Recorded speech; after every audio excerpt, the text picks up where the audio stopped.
আসসালামু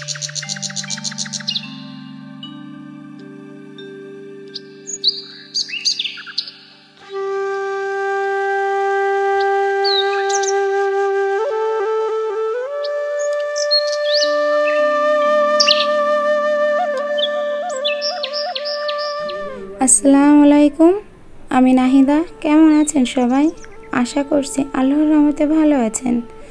আলহামদুলিল্লাহ, আমরাও ভালো আছি। সকাল সকাল উঠেই এরকম একটা গাছ দেখলে এবং সেটাই যদি দেখা হয় ফুল ফুটেছে, তাহলে তো মনটা খুবই ভালো হয়ে যায়।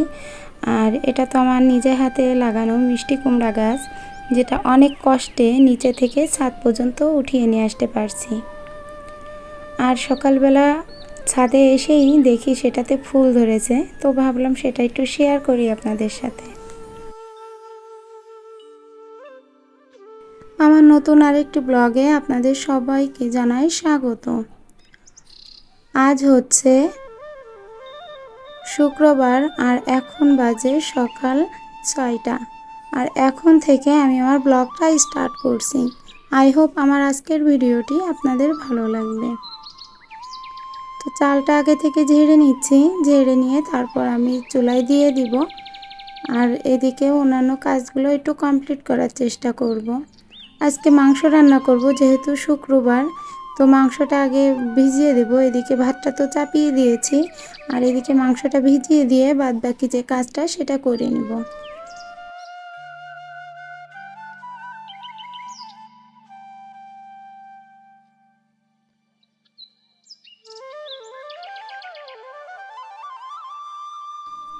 সকালের দিকে একটু আলু ভাজি আর রুটিটাও করছিলাম ভাতের পাশাপাশি, তো সেটা একটু টিফিন বাটিতে করে রেখে আর রুটিটা রেখে এটা উঠিয়ে রাখবো। যখন 11টা কি 12টার দিকে একটু হালকা ক্ষুধা লাগে, তো সেই সময়টা এটা খেতে পারবো।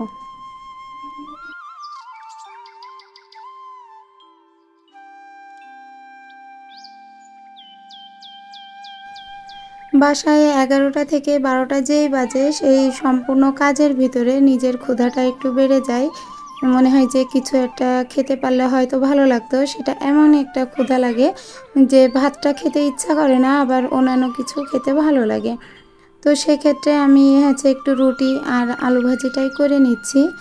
আর সেইটা রেখে দিলাম, যে যখন আমার ক্ষুধা লাগবে তখন আমি অথবা আমার ফ্যামিলির সবাই খেতে পারবো। সকালের খাবারের ব্যবস্থাটা করে নিয়েছি, আর এদিকে একটু বেডটা ঝেড়ে গুছিয়ে এই পাশটা একটু গুছিয়ে নিব, যেহেতু রুমের ভিতরটা এখনও ঝাড় দেওয়া হয়নি। সবাই উঠে গেছে এখন ঘুম থেকে, তো রুমটা একটু করে গুছিয়ে নিচ্ছি।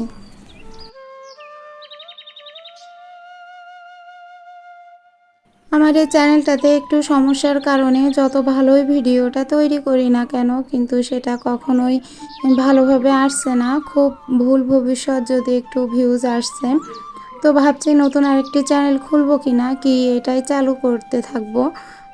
কোনো কিছু ভেবে পাচ্ছি না। একবার এই চ্যানেলটার মায়াটা ছাড়তে পারছি না, আর একবার যে নতুন আর একটা খুলবো সেটারও সাহস পাচ্ছি না।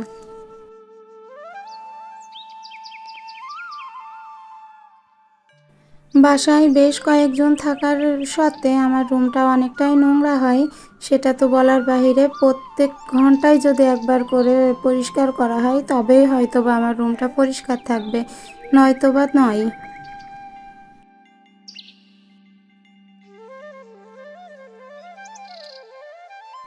আজকে আমি জুতাটা পায়ে দিয়ে রুমটা ঝাড়ু দিচ্ছি। অনেকে হয়তো মনে কিছু করতে পারেন যে আজকে জুতা পায়ে দিয়ে কেন ঝাড়ু দিচ্ছি।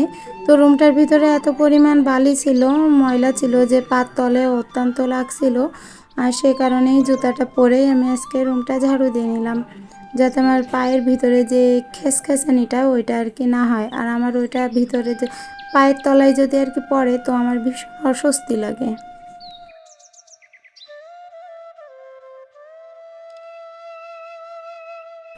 মানুষ সবসময় একরকম থাকে না, অনেক সময় মানুষের বিশেষ পরিবর্তন হয়ে থাকে। অনেকের পরিবর্তন এক এক রকমের। কেউ পরিবর্তন হয়ে খারাপ থেকে ভালো পথে ফিরে আসে, আবার অনেকের দেখা যায় যে পরিবর্তনটা হয় ভালো থেকে খারাপের দিকে চলে যায়। সেটা পরিস্থিতির শিকার হয়ে যে যেমনভাবে যায় সেটা হয়তো সময়ের উপর ডিপেন্ড করে অথবা তার পাশের মানুষের উপর। যদি আপনি একটা বিড়াল পোষেন তো দেখবেন আপনি যত ভালো খাবারই দেন না কেন কিন্তু সেই ইঁদুর দেখলে লোভ সামলাতে পারবে না। ঠিক তেমনই আমরা যাকে যত বেশি ভালোবাসি না কেন সে যদি আমার থেকে খুব বেটার কিছু পায়, খুব ভালো কিছু পায়, অবশ্যই আমাকে ভুলে যাবে।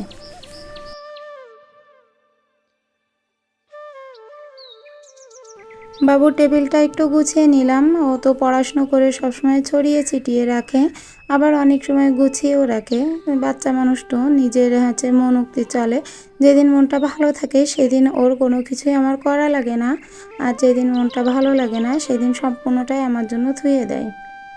তো রুমটা গুছিয়ে তারপরে এদিকে আসলাম, বাসনগুলো একটু উপর দিয়ে নিলাম, কেননা বাসনগুলো বেশ কিছুক্ষণ ধরেই পড়েছিল, মাজা অবস্থায় ছিল, কিন্তু পানিটা ঝরে গেছে। এখন একটু গুছিয়ে না রাখলে আমি কাজ করার জায়গাটা তেমনভাবে পাবো না, কেননা আমার জায়গাটা খুবই কম। সকালে যে মাংসটা আমি ভিজিয়ে রাখছিলাম তো সেটা ভালো করে ধুয়ে নিচ্ছি, আর এটাই আজকে রান্না করব। আর যেহেতু শুক্রবার তো মাংসটা তো রান্না করতেই হবে, আর শুক্রবারে লাল লাল মাংসের ঝোল খেতে সবারই ভীষণ ভালো লাগে।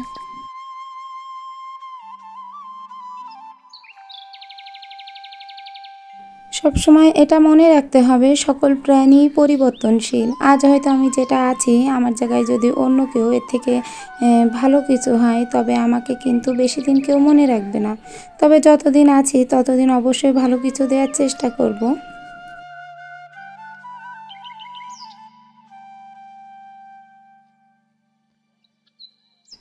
আজকের মাংসটা আমি সরিষার তেল দিয়ে রান্না করছি, যে কারণে এখানে ফেনা ফেনা মতো উঠেছে। তো অসুবিধা নাই, একটু পরে হয়তো একটু নাড়াচাড়া দিলেই সেটা ঠিক হয়ে যাবে। আর সরিষার তেলের মাংসটা কষানোটা ভীষণ টেস্টি লাগে।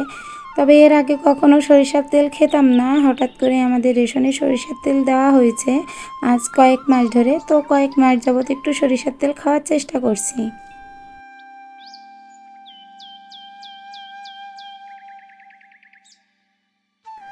আজকের ভিডিওটা অনেক কিছু শ্যুট করছিলাম, কিন্তু হঠাৎ করে গতকালকের ভিডিওগুলো ডিলিট করতে যেয়ে পরে দেখি যে আমার আজকের দিনের ভিডিওগুলো অনেকটা ডিলিট হয়ে গেছে। তো কী আর করা, যতটুকু আছে ততটুকুই আপনাদের সাথে শেয়ার করলাম। তবে প্রতিবারের মতো আপনাদেরকে একটা অনুরোধ রইল, যদি আমার চ্যানেলে নতুন হয়ে থাকেন তো অবশ্যই আমার ভিডিওতে একটা লাইক দিতে ভুলবেন না। আর যদি চান আপনাদের এই বোনটি একটু হলেও ইউটিউবে জায়গা করে নিই তো তাহলে চ্যানেলটিকে সাবস্ক্রাইব করতে পারেন।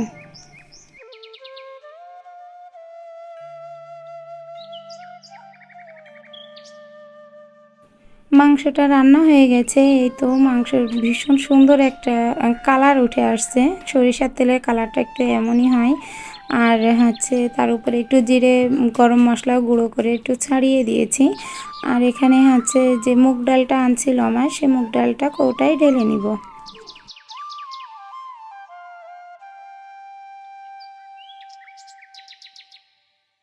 আমাদের বাসায় সবার অ্যালার্জি থাকার কারণে আমরা মুসুরির ডালটা একটু কম খাই, তো সে কারণে মুগ ডালটা একটু বেশি খাওয়া পড়ায়। এটা পাতলা অথবা ঘন যেমনই হোক না কেন এই মুগ ডালটা দিয়েই খাওয়া হয়। তো মুগ ডালটা আমাদের কিনে নিয়ে আসছিল তো গতকাল, তো সেটা রান্না করছিলাম না, আর একটুখানি ছিল বইমে, সেইটুকু রান্না করছিলাম। তো আজকে প্যাকেটটা একটু ঢেলে গুছিয়ে নিচ্ছি।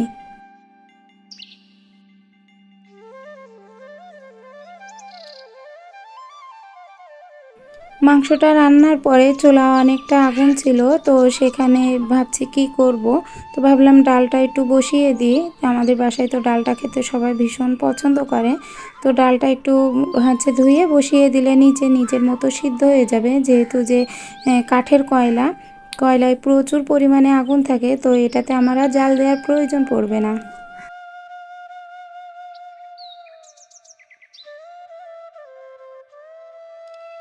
গোছলে যাওয়ার আগে রুম থেকে সম্পূর্ণ পাপোশগুলো আগে উঠিয়ে নিয়ে আরেকবার ঝাড়ু দিয়ে নেব, কেননা গোছলের পর এই কাজগুলো করতে আমার মোটেও ভালো লাগে না। আর গোসলের পর রুমটাও যদি একটু ফ্রেশ থাকে তো তাহলে মনটাও অনেকটা ভালো লাগে।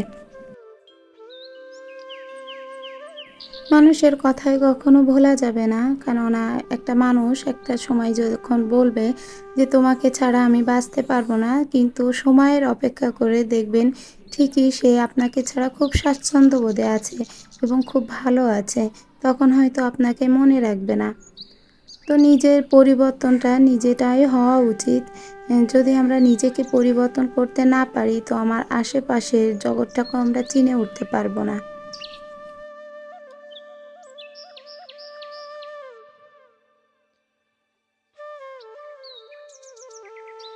মানুষের জীবনে যত কঠিন পরিস্থিতি আসুক না কেন হয়তো তার সমাধান কিছু না কিছু আছে, কিন্তু সঠিক সমাধানটা যদি পাওয়া যায় তবেই জীবনে সফলতা পেতে পারেন।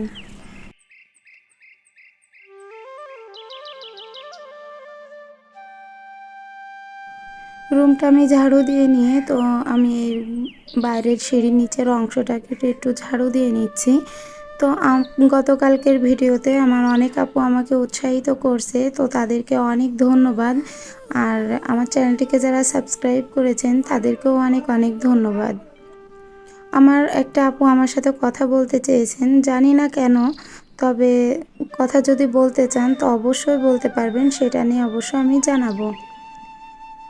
তো আজকের ভিডিওটা তো ডিলিট হয়ে গেছে, যে কারণে খুব একটা বড় হলো না। তো নিশ্চয়ই চেষ্টা করব পরবর্তীতে ভালো কোনো ভিডিও দেওয়ার। তো এই ভিডিওটা এই পর্যায়ে শেষ করছি, দেখা হবে পরবর্তী কোনো ভিডিওতে। তো কাপড় নাড়তে আমি গিয়েছিলাম একটু ছাদে, তো যে দেখি লাউয়ের চারাগুলো যথেষ্ট বড় হচ্ছে। তো আল্লাহ হাফেজ।